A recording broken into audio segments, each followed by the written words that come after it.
అందరికీ నమస్కారాలు. ఇక్కడ ల్యాండ్ భూములు, అదే మరి మైన్స్ మినరల్స్, అదే మరిగా అటవీ సంపద, ఈ మూడు విషయాలు కూడా కూలంకుషంగా ఈరోజు మనం చర్చిస్తున్నాం. ఇక్కడ చూస్తే ఒక వినూత్నమైన పందా ఎంపిక చేసుకున్నారు.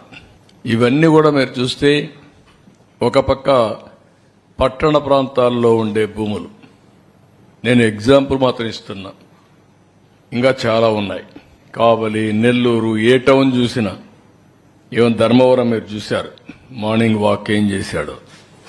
కాబట్టి అవన్నీ ఉన్నాయి. మా వాళ్ళు అవన్నీ కంపేర్ చేయలేకపోయారు. అవన్నీ కూడా కంపేర్ చేస్తాం. విశాఖపట్నం, ఒంగోలు, తిరుపతి, చిత్తూరు ఒకే స్టడీ, అంతవరకే ఇవ్వగలిగాం.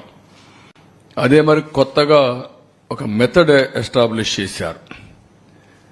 హౌస్ సైట్స్ పేరుతో ఎక్కడికక్కడ ఇష్టానుసారంగా అధికార దుర్వినియోగం చేసి ఆ కొండే భూమిని ముందే వీళ్ళు కొంటారు. ఒక స్మాల్ ట్రాన్సాక్షన్ చేస్తారు.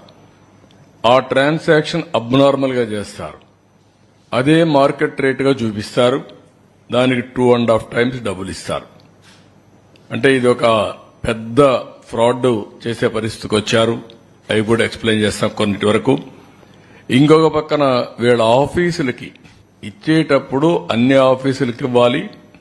ఇక్కడుండే మీడియాకు కూడా మీకు కూడా ఎస్టాబ్లిష్ చేయలేకపోయారు. 22 ఆఫీసులు, 41 ఎకరా, ఎక్కడికక్కడ ఒక అడ్వాన్స్ ప్యాలెస్లు కట్టేసే పరిస్థితికి వచ్చారు.